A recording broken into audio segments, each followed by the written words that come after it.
video is brought to you by Vita Bee Health. Thanks Vita for sponsoring this channel. Please check them out, link in the description of this video. Hello everyone! In today's episode, I had the pleasure to speak with Brandon Shannon, PhD student at Ohio State University and an expert in pesticides and adjuvants. Dr. Shannon's work has been crucial in understanding the impact of these chemicals on the health of honeybees. His most recent work is a review article about adjuvants and their effects, which you can find in the description of this video. If you're listening on Spotify, you can also find it in the notes of the podcast episode. In this interview, recorded live with members of my academy, we discuss the pros and cons of pesticides and adjuvants combinations, the surprising ways researchers and farmers are using this knowledge to mitigate negative impacts on honeybees, and other topics.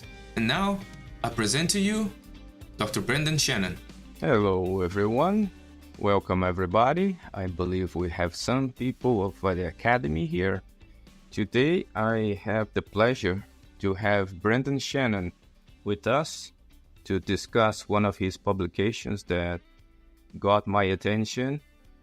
And I'm a big fan of this kind of subject, and apparently I'm the only person on the internet that talks about pesticides.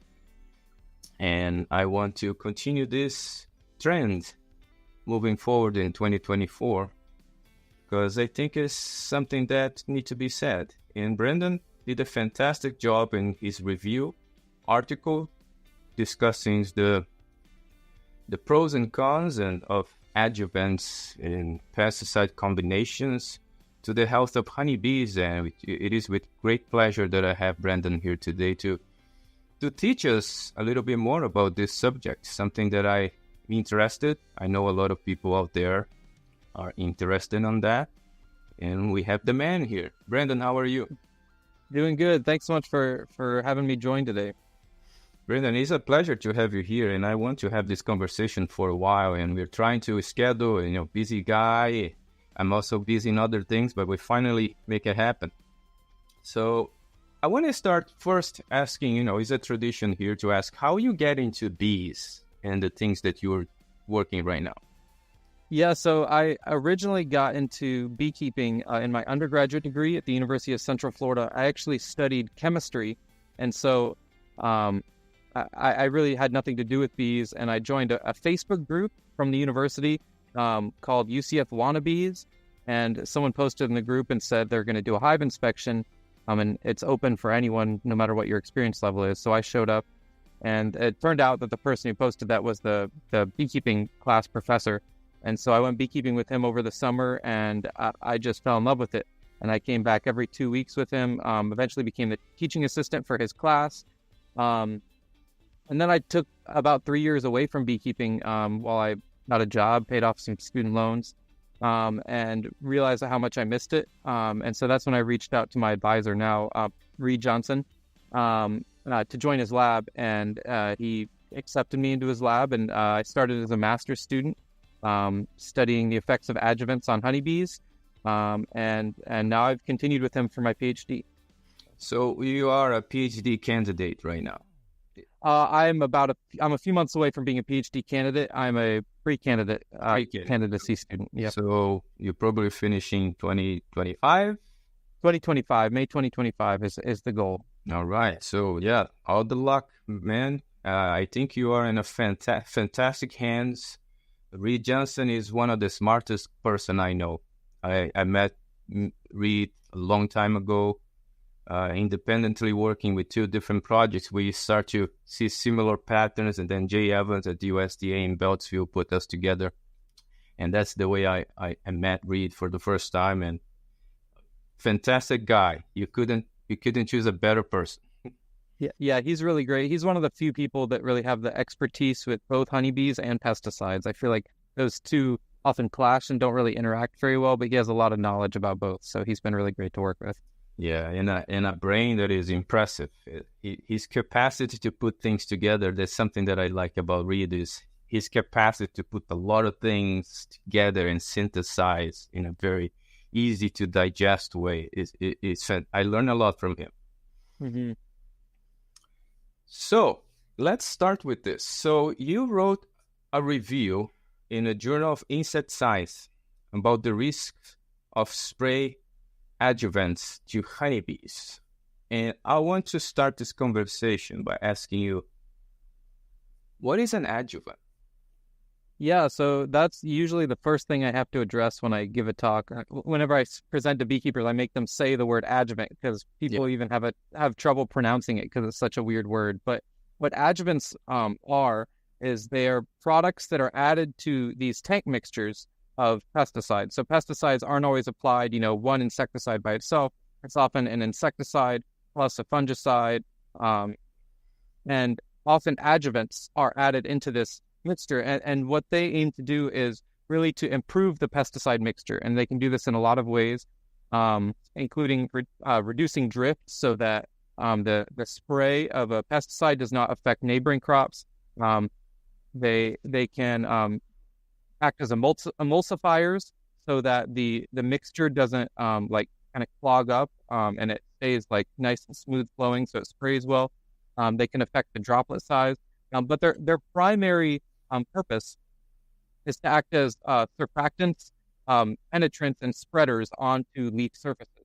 And so when a water droplet falls onto the waxy surface of a leaf, it will bead up and form this bead of water. But when an adjuvant is added, that bead of water will flatten out a lot more, and it will allow the water and the pesticide to penetrate through the waxy cuticle of the leaf and have the effect on the plant and on the targeted pest to make the pesticide more effective. So it is supposed to help, right? And to minimize the exposure of the main component of the pesticide. So the main idea of an adjuvant is to be a helper, to spread the main component of the pesticide, to use the minimal pesticide possible. So it is a great idea, right? Right. And it's really funny because the goal of these, like you said, is to make the pesticide work better so that we can use less pesticide. But then it's kind of like an issue now because a lot of research, including our research, has shown that these are actually toxic to bees. And so these aren't really helping the environmental safety like it was thought that they would. We're gonna get there, but I wanna follow a very structured rationale here for people at home to really follow what we're gonna talk later on. So we have an adjuvant. They add is supposed to help to minimize the amount of pesticides, but they got these adjuvants from different lists. And so what is an inert ingredient? So normally they consider adjuvants to be inert ingredients. Mm-hmm. And because there claims that they don't do anything. So what is an inert ingredient? And let's start discussing, after you said that, the problem of regulating these compounds and what's the problem that we have here. Yeah, so adjuvants are not just made up of one thing typically. Often it's multiple what's called principal functioning agents that make up these adjuvants. Now the term principal functioning agent is kind of analogous to active ingredient in pesticides. The only reason they're not called active ingredients is because they don't claim any pesticidal properties. And so these principal functioning agents are individual compounds that are on the list of inert ingredients that the EPA has. The EPA has their own list of inert ingredients, and what these are is they don't require the same rigorous testing that a pesticide active ingredient would have to go through. And so pesticide active ingredients, when they get registered, they have to go through a lot of environmental testing, including 5 stages of honeybee testing to prove that they're safe for use. But these inert ingredients have almost no environmental testing needed. They will sometimes do modeling based on the chemical structure, but the actual lab testing is usually very minimal for these products. And so because adjuvants aren't ever mixed in with the pesticide until they're added to the tank mix, testing with these products is not done prior to their use. I see. So they are considered to be safe, but they're never really tested in more rigorous ways here by the EPA to see if kills honeybees. Most of the information they have about those products is based on other research from other areas, other industries, etc. Mm-hmm. So, why this is a problem? Yeah, so I mean, it's an issue because these products are considered inert because of historical testing that had been done previously with them, but they're never applied. This testing is often done on its own with the inert ingredient, but they're never applied on their own. Adjuvants are always mixed in with pesticides, and research from our lab and others has shown that adjuvants mixed with pesticides are more toxic than adjuvants alone in a lot of cases. And additionally, adjuvants can be toxic on their own to honeybees, which you wouldn't expect them to be as inert ingredients. But they're showing toxicity, both lethal toxicity and sublethal toxicity to honeybees, and likely to other beneficial insects as well. So, since you already start talking about the toxicity, what do you guys found over there? So how those adjuvants are killing bees? So for the beekeepers at home to be aware of that a lot of the problems that we discuss, especially when I visit many beekeepers all over the year, we have that all those stories, start to become a pattern. And in my mind, I cannot say as a scientist that I know what it is, but as a beekeeper, I kind of know what it is. Mm-hmm. It's just there. It's just people cannot see it because they don't have the knowledge. I think we have a big pesticide problem all over the country that need to be addressed. So how those adjuvants in those combinations, based on the results you got in the literature that you screen, are killing bees? Yeah, so the actual how is really up for debate. No one is really sure how these are killing bees. That's one of the goals of my PhD research, is to kind of uncover a little bit of the mechanism of how these are working. It's thought that they act like insecticidal soaps do, which interestingly, insecticidal soaps have been used for over 100 years, but people still are not 100% sure with how they work. But it's thought that they kill insects through either drowning through the spiracles. So honeybees don't have a nose to breathe like you and I do. They have these little holes on the side of their body called spiracles that allows the flow of oxygen and release of CO2. And so the thought is that they are drowning because the adjuvant breaks the surface tension of the water so that water enters into the spiracles and causes them to drown. One of the other mechanisms that's proposed is a cuticular mechanism. So like leaves, honeybees and other insects have a waxy cuticle on their outside. And what this does is it keeps the water inside of the animal and keeps the water from evaporating so that they stay hydrated. And it's thought that the adjuvants could be breaking down the waxy cuticle of the insect and then therefore reducing the ability of the insect to keep its water content and also keep things like pathogens and toxins out as well. And then the third potential mechanism is at a cellular level. So animal cells have all cells have a phospholipid cell membrane bilayer. And so this acts to keep the good things in and keep the bad things out.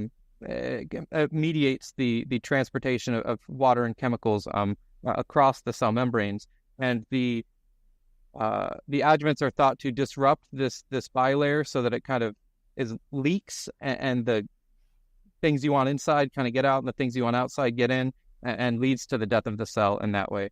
And so those are the three proposed mechanisms that we've talked about and that others have talked about in their research that we covered in this paper. As for the effects, those are a little easier to see. I mean, you spray bees with adjuvants and they die. At least that's what our lab has shown. And so clear. So in your face.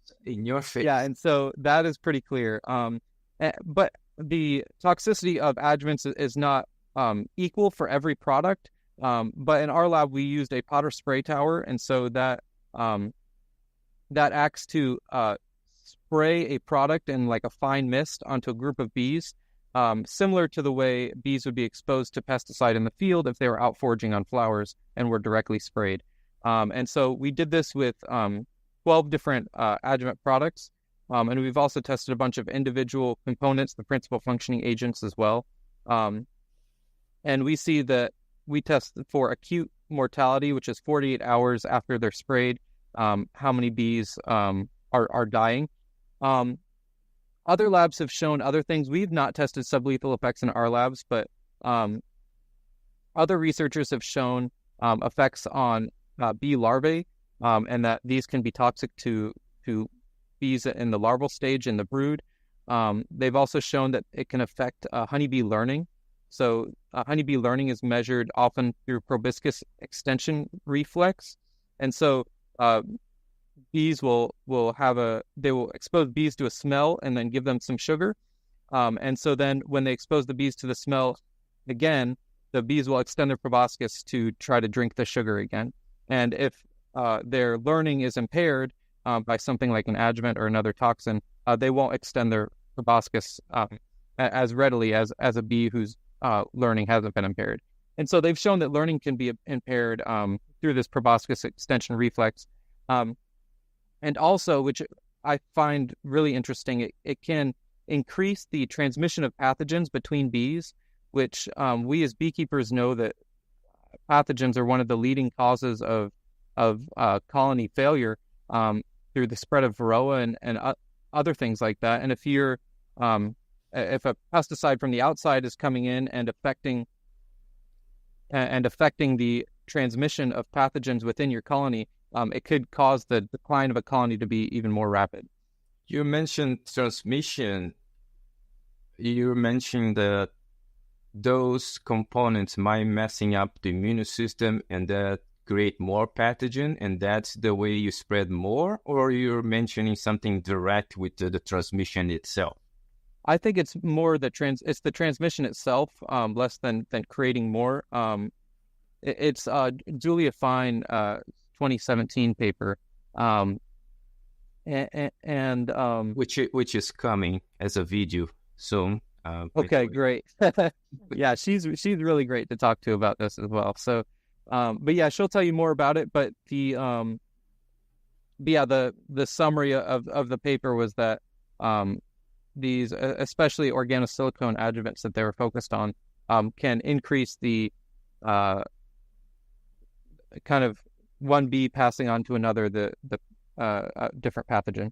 I'll take a look at that paper. I saw it was something related with the transition, but the first thing that comes to my mind was more production and therefore transmit more, but I'll take a look on that. Mm-hmm. So we talk about adjuvant itself, but it's something that is probably the biggest concern that I have is those interactions, synergistic interactions.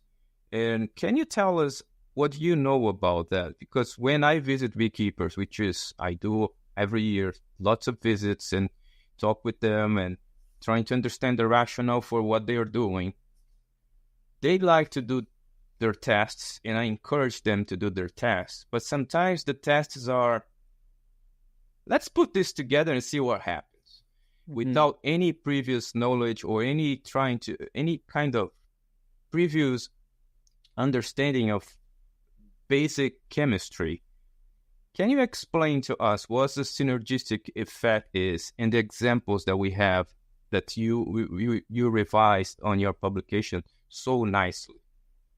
Yeah, so synergism, what synergism is two compounds that each have their own toxicities coming together and having a toxicity that is greater than the additive toxicity between the two of them.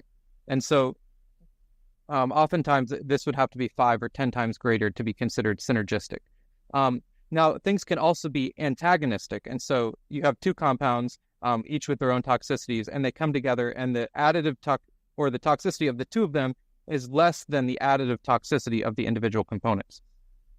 And so we see that some adjuvants show synergism and some adjuvants show antagonism. And in our paper, we showed that that this is more adjuvant dependent than it is pesticide dependent. And so we think that it's the adjuvants and not the pesticides that are driving the toxicity in these tank mixtures. And so the interaction, whether it's interacting in before it enters the bee or after it enters the bee, it is not really sure. We're not really sure yet. There's kind of three ways that things can interact. They can either interact before affecting the organism to create a more toxic compound. They can interact by increasing the kind of like the penetration or increasing the entrance of the product into either inside the organism or inside the cells where it would take action, or it can stop the I don't know, the metabolism or breakdown of the product. And so a lot of people talk about P450 mechanisms and things like that. And that's where we see a lot of the synergism. So P450 enzymes are enzymes that break down toxins, specifically organic toxins in a lot of cases. When I look in the literature, I saw a lot of combinations, especially with fungicides happening. Fungicides, for some reason, combined with pesticides and adjuvants, you can see a lot of synergistic effects. Like, it's not a small ones, you know. Normally it's 1 and 1 and 2, and then to consider to be synergistic, 1 and 2 become 10. I'm talking about thousands. Right. You know, thousands. Like a 1 in a billion dilution can kill a whole hive. And it's very scary to me to think about this, because it's that kind of event that happen and disappear. There is no way to trace. There is no way to go after. The beekeeper going to have a huge loss. Nothing's going to happen to whoever did that, whoever put this in the environment without any consequences. And I hate, you know, when I talk with farmers, I have this, I'm very keen to low government, but the only time that I agree that the government should intervene in some of these things is when these pesticide companies start to dump things completely irresponsible in nature and water without any consideration. That's, I think, is the only thing that I feel like we need to do something. The only way to do something is through government intervention or some sort of blockage, because these guys don't give a dime. Mm-hmm. So in your research, I saw that you wrote this paper, which is a summary of what we have today. It's a kind of the know-how now, where we are in our knowledge about adjuvants. And you also wrote some recommendations. So what are those recommendations? How do you feel that we can move forward and minimize the impact of those pesticides, of the adjuvants in general? Yeah, so there's a few different stakeholders or groups that can affect the exposure and risk that bees are facing from adjuvants. And I think the most important one is the pesticide applicators. I think that bees and pesticide applicators often butt heads a lot because bees are like, you know, or beekeepers are like, you know, you killed my bees, and pesticide applicators are like, no, I didn't.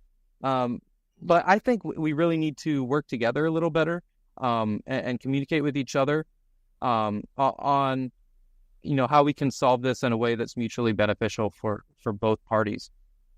And so our recommendations for pesticide applicators is to not use adjuvants in spray applications unless they're specifically recommended on the pesticide label. So some pesticides say this product needs an adjuvant if you're using it on, you know, a waxy leaf plant.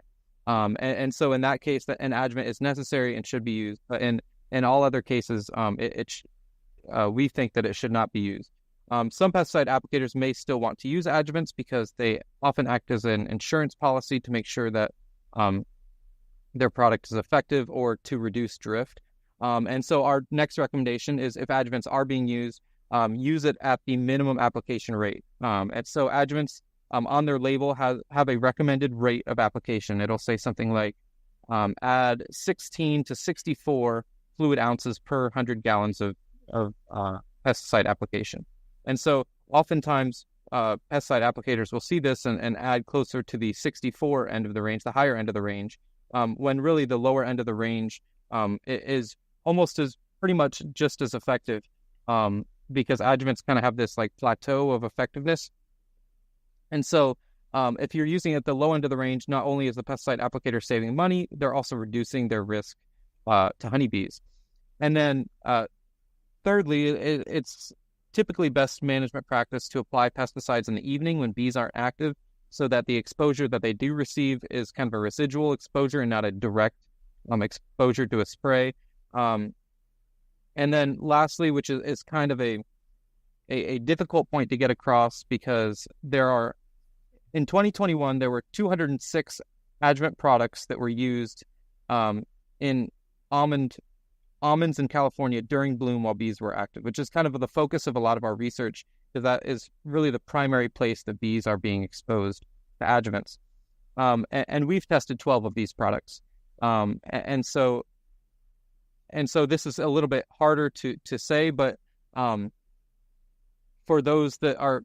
pesticide applicators that are still using adjuvants, to avoid using the products that we showed in our research to be toxic to honeybees.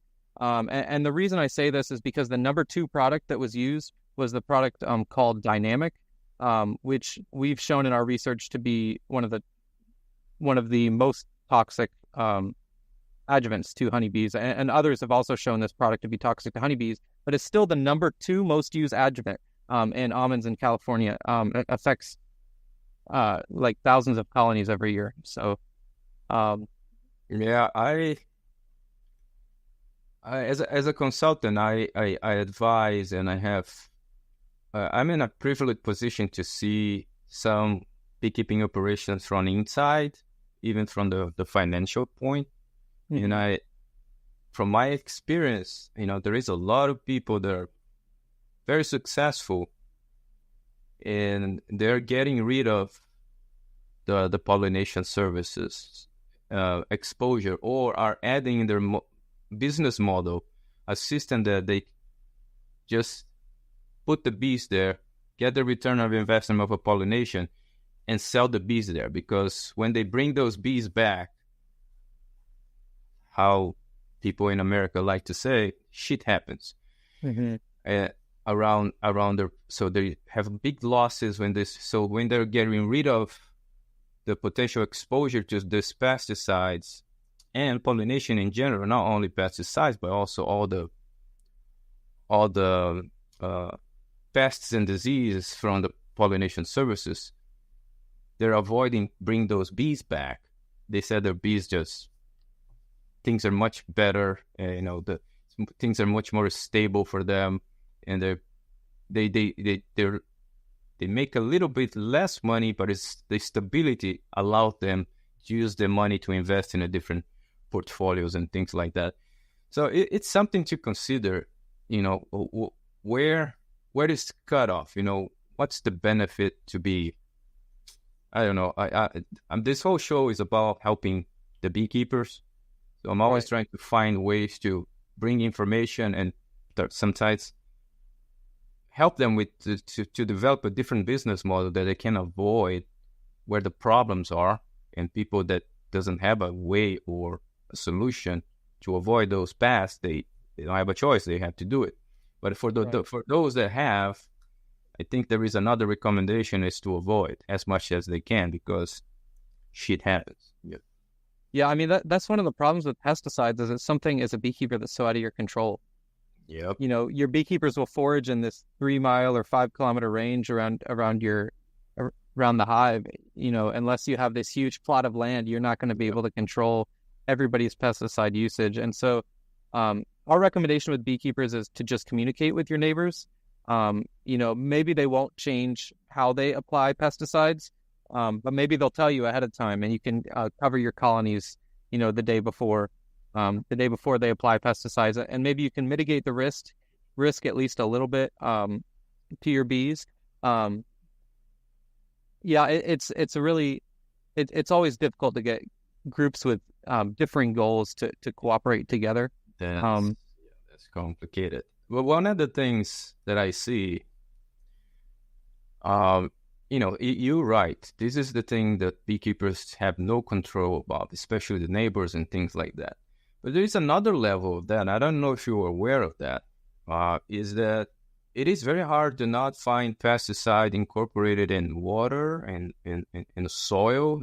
Almost 3 inches in, you can find huge quantities of, depending on the crops you have around you, these things spread and stay there, and bees collect things, the plants absorb things, and there is no place on the planet anymore that we are safe from these chemicals everywhere. It's something that bothers me because right now in this conversation, we're just touching one level of this, which is honeybees, one species that is important to us. But there is a whole level of complexity of these chemicals, what this chemical does everywhere, and the potential combinations that we can get from the human level, from the animal farm levels. So with that in mind, I want to ask you, since you're a young researcher and is going to go to the market, and I want to ask you something, or at least to keep you in mind. Do you know anybody that are at least thinking for other solutions to get away from chemicals? Because sometimes I feel like I go everywhere, everybody's trying something different, but it's a new chemical. Is anybody thinking about solutions that is not chemical related? Yeah, I'm glad you asked that, because it's actually, we share a lab space with one of the leading integrated pest management labs at Ohio State. And integrated pest management is basically taking multiple levels of managing pests, starting with kind of cultural and mechanical controls. So this can be things like in almond production, shaking the kind of nests for the navel orangeworm off of the tree, so that they can't overwinter very well. But can also be things like a sticky board, could be a good mechanical control to stop flies and things like that can affect pests. And then the next level up, you want to implement biological controls, so things like lady beetles or ant lions, things that eat the bad insects to benefit your plants. And then kind of at the top of this pyramid is pesticides.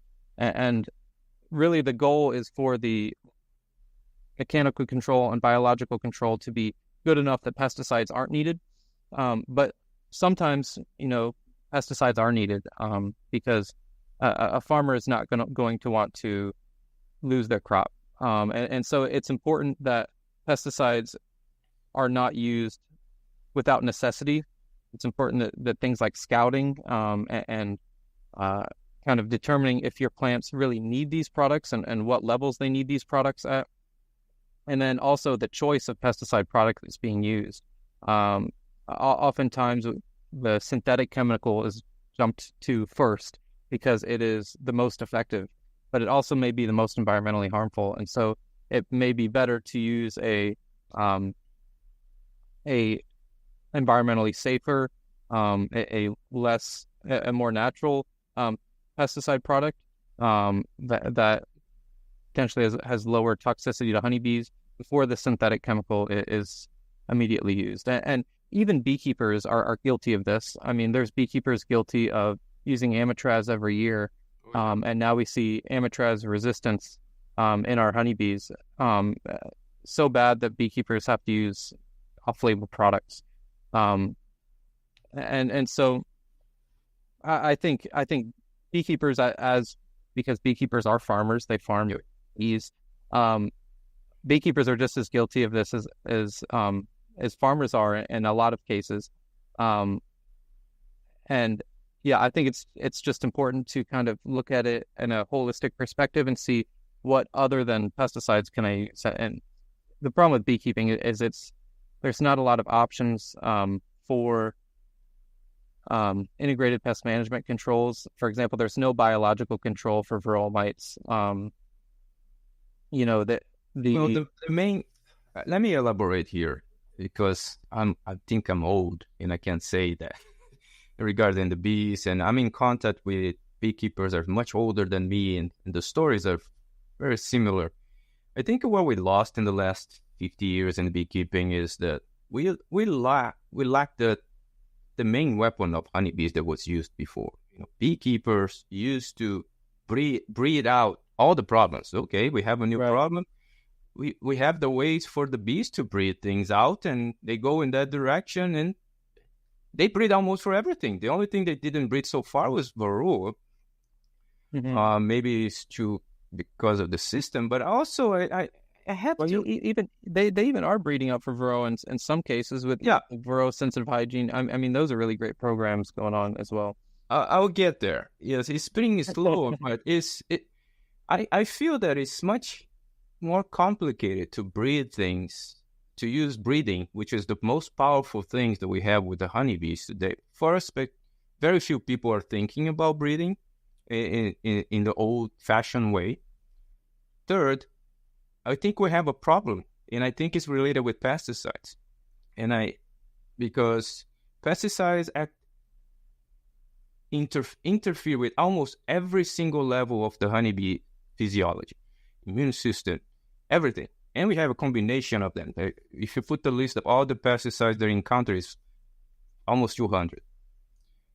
It is impossible to breed a bee that is immune to everything. This is something that we didn't have in the past too much. So that breeding was still an option. Even the breeders today still having problems to breed to things because the breeding is not even, okay, now we have a bee, we solve the problem. They never solve a problem because there is no way to breed anymore with all these components. And I really think it's related with pesticide use. But I'm not doing research on that. It's going to be just me as a researcher, just words in the air. But if I have to guess, I put all my money on that. And like you said, I mean, all of the stressors for bees interact with one another. A bee colony affected by pesticides is going to be less able to deal with a problem like varroa or pathogens than everything. Collecting memory, they lose everything. Right. It's just and apparently this is not a big deal. It's something that we needed pesticides. I don't buy that crap.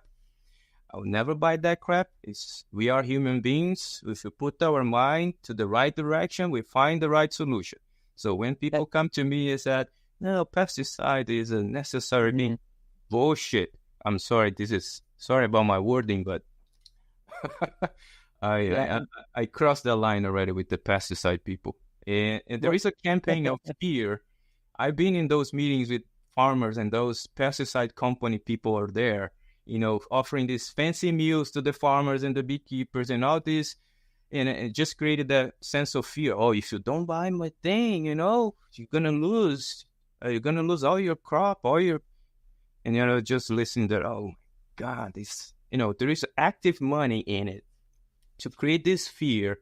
Sometimes the farmer doesn't need the pesticides, like you said, with pest management, with best practices, and they just buy for fear. And I'm done with that. I can't handle this anymore quietly. I need to talk about this. Sorry to put you in the middle of this. So how do you feel about that? Do you have thoughts, or you're going to be stuck in that line of research? Is job security for you, or you have thoughts that you may, find solutions, real solution?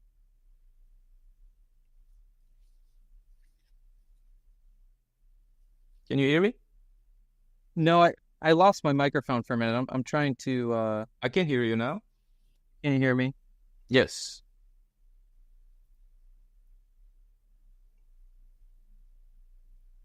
Okay. Can you hear me now? Yes, I can hear you, but apparently you were not hearing me. I hear you now. Okay. I was just. But no, I totally agree. It's Can we focus to solve problems instead of, because to me, pesticides is a good business model for only one people, to whoever produces. It's not good for farmers. It's not. Yeah, They don't have the return of investment they think they have. I don't know. I don't know. Yeah. I don't know how into these things you are. So, but I know you're a young researcher. Just want to bring to your mind now so you can set up yourself. And yeah, I think, like do a I said better job. before, I think pesticides should be as a last resort type thing. And getting back to adjuvants, I mean, these adjuvants are almost like unnecessary. In many cases, they're unnecessary toxins that are being added into these pesticide mixtures. And so reducing adjuvant usage, I think, is much easier than reducing pesticide usage, because a lot of times these farmers are using pesticides, even if they are using an integrated pest management approach that is trying to reduce pesticide usage. Sometimes the cultural controls and the biological controls just aren't good enough, and they feel that the pesticide is necessary in order to protect their crop. But in that case, the adjuvant still probably is not necessary. And so adding that adjuvant in or removing the adjuvant component could still decrease the risk to honeybees in some case. Yeah, I agree with that. I just when I'm ranting like that, it's because I don't see anybody asking the right questions. How you move away from that is always like a fixing a solution and put something. It never is a cycle that never gonna end, and that's Right. what I'm frustrated about the research community and the funding agencies too, which is another subject completely. Who give the money is who control the researchers. Right. A lot of people in academia always are in the system and don't see this from the distance, to see that people are putting the money where they want, and the researchers just need to do what they do, go after those grants and try to survive. Right. But if you step away and look around a little bit, you're gonna see that nobody's asking the right questions and trying to put the money to find solutions that are gonna be really helpful for everybody. Because Right. I don't want this thing in my water that I drink, or my kids' water, or my dog's water. Right. Yeah, but I love what you're doing. I know you're doing some good research, and I don't want to touch this right now because I'm gonna make a video about that later. So Okay. stay tuned. Brandon is doing a fantastic job finding the mechanisms behind those interactions with honeybees. And I didn't touch base too much today is because I have bigger plans for the future. Yeah, and we're also working on, like I said before, adjuvants are not all equally toxic. We found some that are pretty highly toxic to bees, and some that we couldn't kill bees even at 100% concentration. And so we're trying to use these, we call them low risk adjuvants, or they're almost, I would call them bee safe, but that's not really nothing is really safe. Right? Yeah, be careful with the statements. That can bite your butt in the future. Yeah, right. So we call them low risk adjuvants, and we are adding them to forms of varroa control, different active ingredients, primarily the non-synthetic active ingredients, to improve the efficacy of more natural active ingredients in bee colonies. that have been historically not as effective as the synthetic compounds. In order to reduce the usage of synthetic compounds within beehives to control varroa. And so this has been pretty successful so far. And right now we've got a provisionary patent on our formulation that we are trying to work with. We're working with a few different companies that make products, pesticides for varroa control. Is it published, the patent already?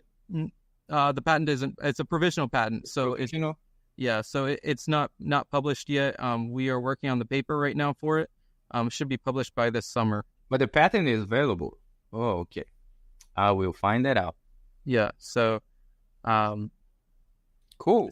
So that's what we're working on next with adjuvants. But we're still continuing the toxicity of the more high risk adjuvants, as well as trying to work with pesticide applicators.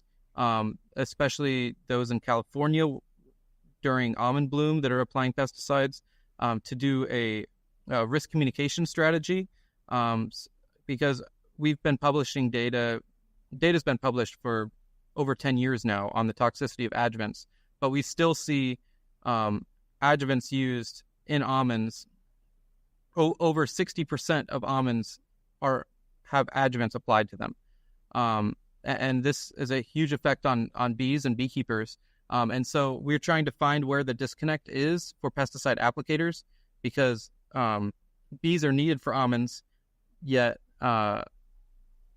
these products that are toxic to bees are applied on almonds. And so if you want bees there to improve your product, why are you applying products that are toxic? Because then their actions are not really aligning with their goals. And so there seems to be some kind of misperception there on adjuvant toxicity for bees.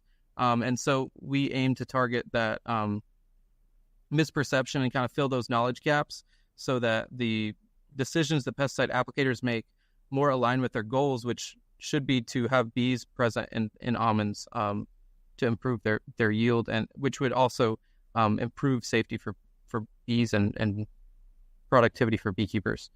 Yeah, you just summarized very well what your lab does for the last 15 years.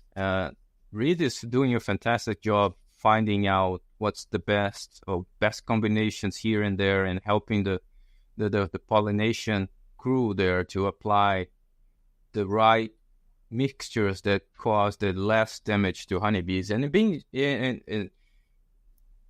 he's been very successful. If you see the charts, from the last 15 years, a lot of things have changed because of what you guys are doing there, and I think something that you guys need to be proud of. Because of you guys, a lot less bees have died, that's for sure. And a lot of combinations were avoided, and much less pesticides were exposed to nature, and that's very important. And I want to congratulate you on that. Yeah, thank you. You and Reed and all the people in your lab there, congratulations for the good work. So with that in mind, I think I'm going to open the floor here for if some of my Academy members, if they're still there, have any questions. Don't be shy. Now is the time. Mary, Andrew, Kyle, if you're still there, if you have some questions, please publish the question in the comment section, and I'll show the question to Brandon here. So let's give them some time to see if they are still shy. Brandon, let me ask you, while they are writing down some question, if they will, what there is any other projects you're working on right now that is, I saw some of the publications, things that are not published. Anything that you can share with us? Yeah, I shared most of it already of what my PhD project will be. We're also working with, or I'm working with a couple of others in our lab. One student is really interested, Lily Johnson, no relation to Reed, just same last name. Now, she's working on kind of interactions between insecticides and fungicides that are applied in soybeans. Because our lab has shown that soybeans, which were thought to be a self-pollinating plant for a long time, actually are visited by honeybees. Honeybees use the nectar for soybeans, and also are likely benefited from bee visitation from soybeans. And so that kind of raises a lot of questions on, the labels for pesticides that are used in soybeans, where like typically products have been applied in soybeans because it was thought that bees are not present. And so the bee hazard requirements were not really listed on the label. And so we're doing or bee hazard requirements that were listed on the label weren't really followed because it was thought that bees weren't there because the farmers looked out and didn't see any bees. But the bees are there. And so Lily is doing a lot of research on this insecticide and fungicide and the interaction the two of them have together, which is a synergistic interaction. And I've done the laboratory testing on the toxicity for it, and then she has done the bulk of the testing, which is mostly field testing, to see if it affects visitation rates to soybean flowers. So, Cool. I'll be delighted to talk with everybody in the lab. Actually, you guys, all of you are doing a great job. yeah. I have a question here from Andrew. Let me put on the screen. Have you looked at any other crops other than almonds? So the reason we've kind of focused on almonds is because California has this great thing called the California Pesticide Information Portal. And what this does is they collect all of the pesticide, including insecticide, fungicide, and adjuvant use in California. And so we can look at the usage rates for insecticides, fungicides, and adjuvants, and kind of see what are the top products that need to be targeted, what are the top interactions that need to be targeted. And so that's kind of why we focused on California, because the data is present there. I can't say with 100% certainty that someplace like Ohio, where I research, or Florida, where I'm from, uses these same products, although it is highly likely that these adjuvants are used in other places as well. And this is really a nationwide Concern. applied research program. But California is what we talk about because they say this is what's used in California, and so we can specifically say this affects this many acres, like this product that's toxic affects this many acres of almonds every year. When in for soybeans in Ohio, the products are not made publicly available. The products used are not publicly available, like public knowledge. And the amount they're used is not public knowledge either. And so it's a lot harder to kind of relate the research to fields. I see. Yeah. You have the information there. So another question for you. Are the inert listed in the label? How the label work with on that? Yeah, so that's a great question.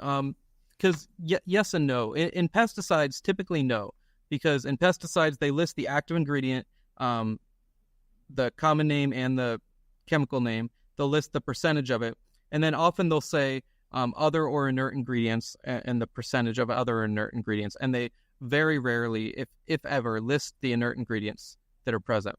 On adjuvants, because there's no active ingredient, I'm not really sure if they're required to list anything on there, but I think they're required to list what they consider the principal functioning agent, but the exact composition of that is not as specific as a pesticide active ingredient is. So like when a pesticide active ingredient is listed, they'll say, this is the active ingredient. It's, imidacloprid, and we know what that chemical is. But for an adjuvant, they'll say, oh, the active ingredient is alcohol ethoxylates. Well, there are a million alcohol ethoxylates, and we've tested a lot of them, but they can have very varying, properties based on the exact chemical from the alcohol ethoxylate group that is there. And so, so yes, sometimes they're kind of listed, but it's not very specific. And so you can look at the label and still have no idea what the toxicity is. And often they don't list the proportion as well. So they'll say, it's 90% principal functioning agents, and then they'll say, it's a organosilicone, it's a alcohol ethoxylate, and it's a crop oil concentrate. And so is that 90%, is that 89% organosilicone?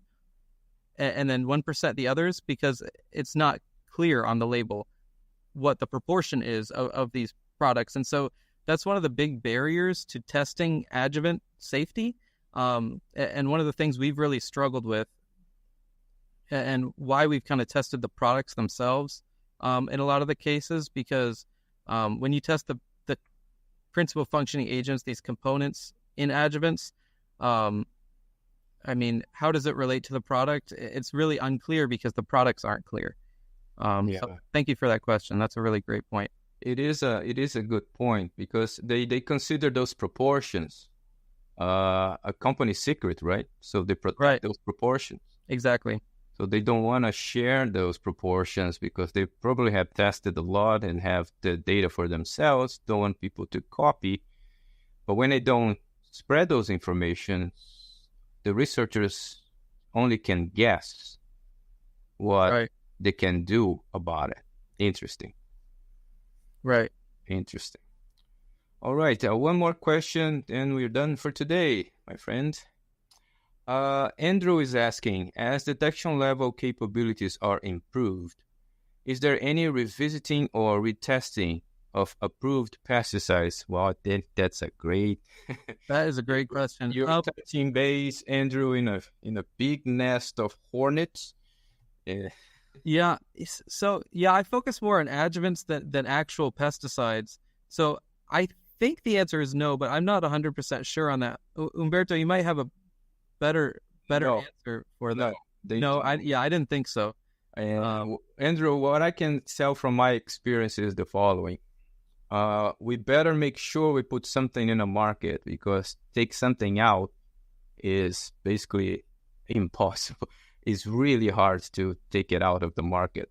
So when I work with the EPA people, or not work directly, but I'm involved in as a listener most of the time, you can see that the system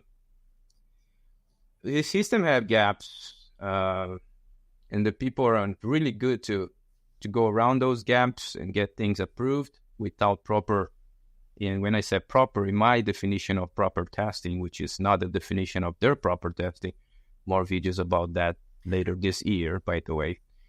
But it's a complicated issue, because once it's approved, to reapprove or to touch base, let's reconsider this, oh boy, it's almost impossible. All right. And Brandon, I want to thank you one more time for your time, for your great work.